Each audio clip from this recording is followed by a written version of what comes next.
በስመ አብ ወወልድ ወመንፈስ ቅዱስ አሐዱ አምላክ አሜን። ኣብ መርዑ ጊዜ ንሰበይቱ ዝሃባ ምኽሪ ካብ ኣሕዋትና ዝተወሰደት እያ።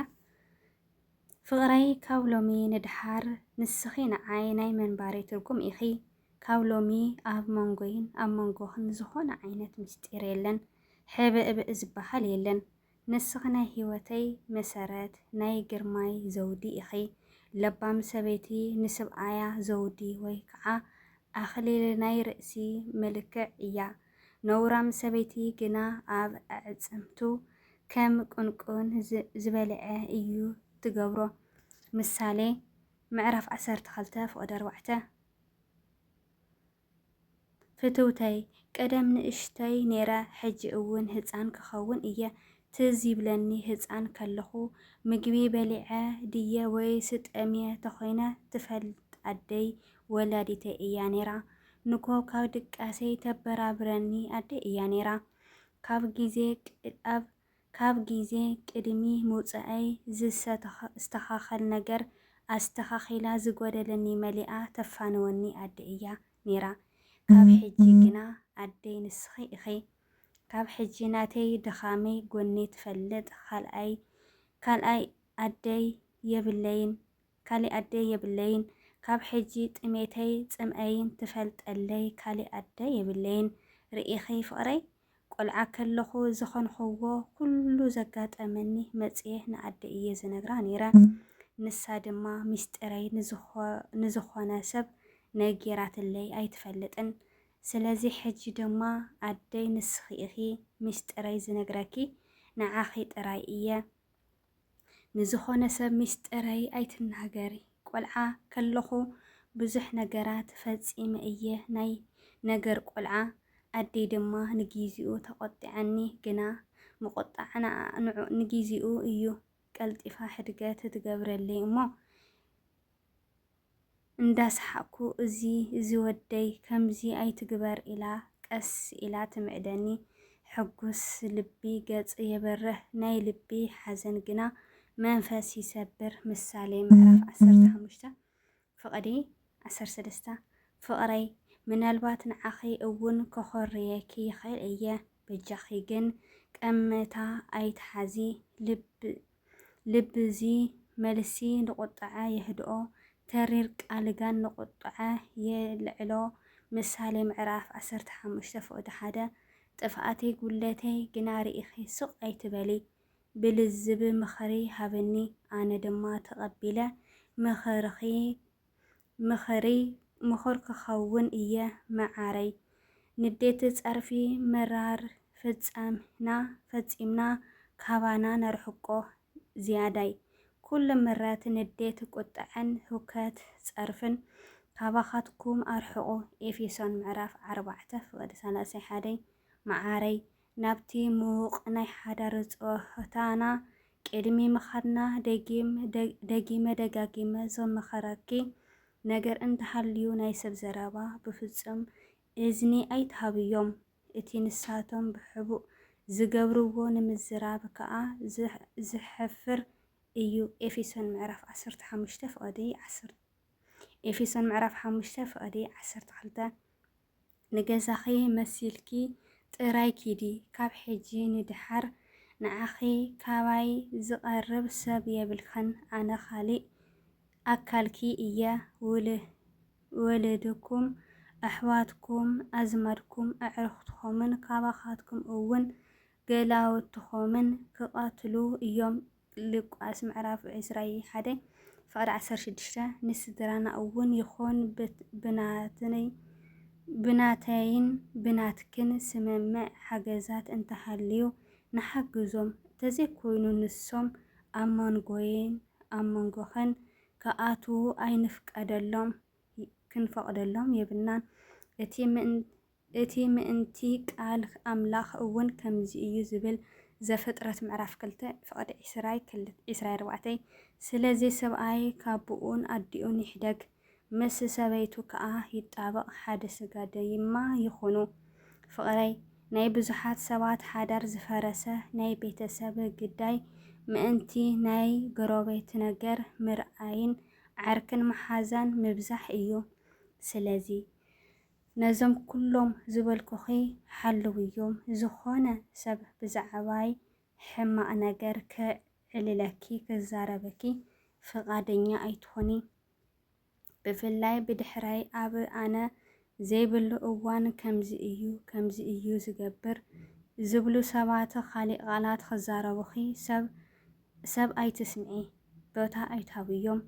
ኣብ አንደበቶም ሓቂ የለን፣ ልቦም እውን ከንቱ እዩ፣ ጎረሮኦም ከም ክፉእ መቓብር እዩ፣ ብመላሓሶም ይጥብሩ። መዝሙረ ዳዊት ምዕራፍ 5:9። ኣነ ድማ ኣብ ቅድሚ ፈጣሪ ቃል ኣትወልኪ ከም ኣቦኺ ከንከባኸበኪ ወትሩ ጎደለኺ ክመልእ ኣብ ጎንኺ ደው ክብል እየ። ልዕሊ ዝኾነ ድማ ንሰበይትን ንደቀይን ዝብል ሰብኣይ ክኾነልኪ። ስለዚ ነፍሲ ወከፍ ሰብኣይን ንሰበይቱ ከም ነፍሱ ገይሩ የፍቅራ። ሰብኣይ እውን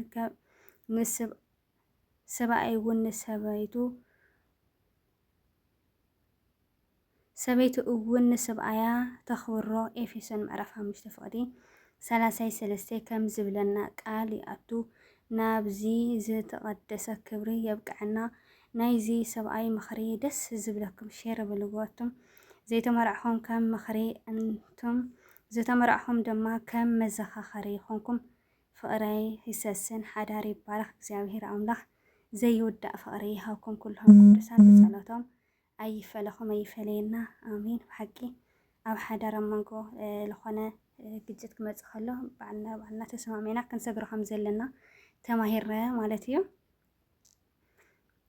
ንሱ እየ ዝደሊ ኣምሲሉ ዘይኾነስ ብጻዕዳ ልቡ ብንጽህና ዝወፍር ዝነብር ብቐልቡ ዘረባ ዘይወቃዕ ዝኸስስ ገዛ ርእሱ ብእምነት ዝጓዓዝ ኣምላኹ ተመርኪሱ ምስ መላገፂ ዘይሓብር ንጊዜያዊ ኢሉ እምነቱ ዘይቕይር ብሰባት ክፈቶ ዘይቀባጠር ሓቂ ተዛሪቡ ኣምላኹ ዝኸብር ካብ ምዝራብ ምስማዕ ዝመርጽ ንሰናይ ግብሪ ኣዝዩ ዝሃጽጽ እምነት ምስ ግብሪ ብሓቂ ዘማልእ ብህድኣት ብፍቕሪ ብትሕትና ዝተመልአ እወ ንሱ እየ ዝደሊ ኣነ ክኾነሉ ከምኡ እወ ንሱ እየ ዝደሊ ኣነ እውን ክኸውን ከምኡ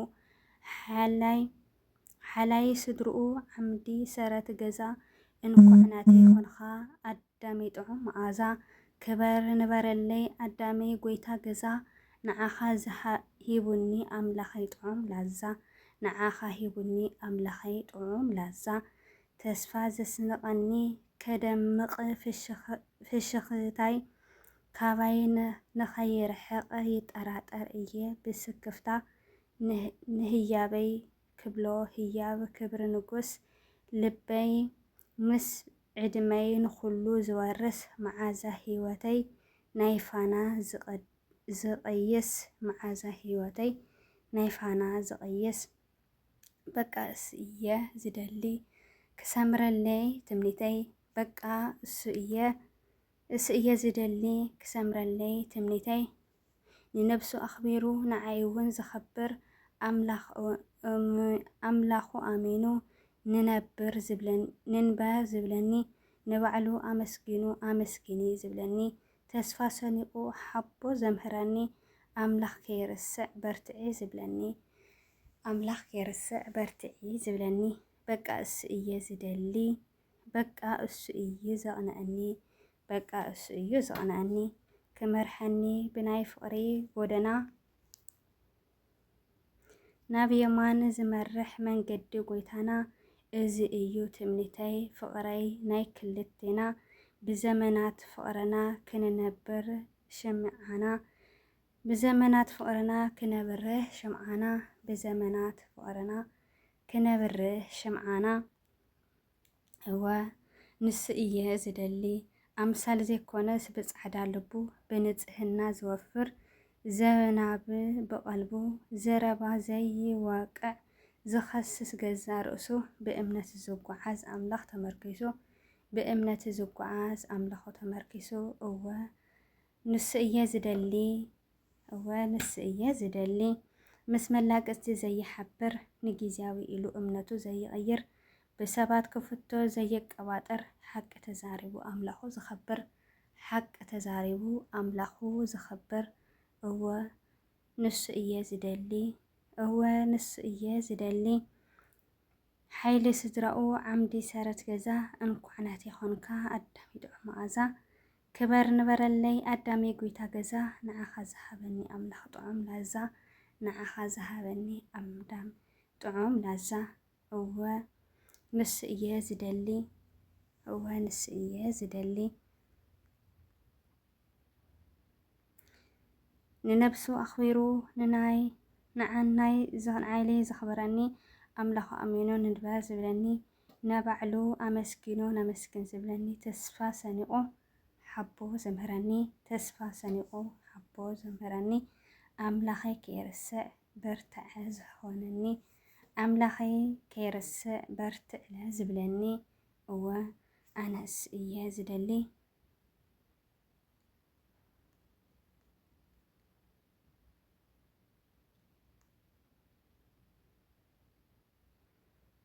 كمرحني بناي فقري قدنا نابي يمان زمرحني من قدي قويتنا إز إيو تمنيتي فقري ناتي ناي كلتينا إز إيو تمنيتي فقري ناي كلتينا بزمنات فقرنا كننبر شمعة أوريهنا بزمنات فقرنا كننبر شمعة أوريهنا لنا آمين آمين بحقي أوهي منكو حدار بزح سب كأتي خاليو جن كفتت كنهب كم زي بدنا تماهيرة نسوا أي كادما كبر كتب كم زي لك أيولنا مالتيو نبحق الحواتنا عليه وتسمعنا وسهل الإجزافير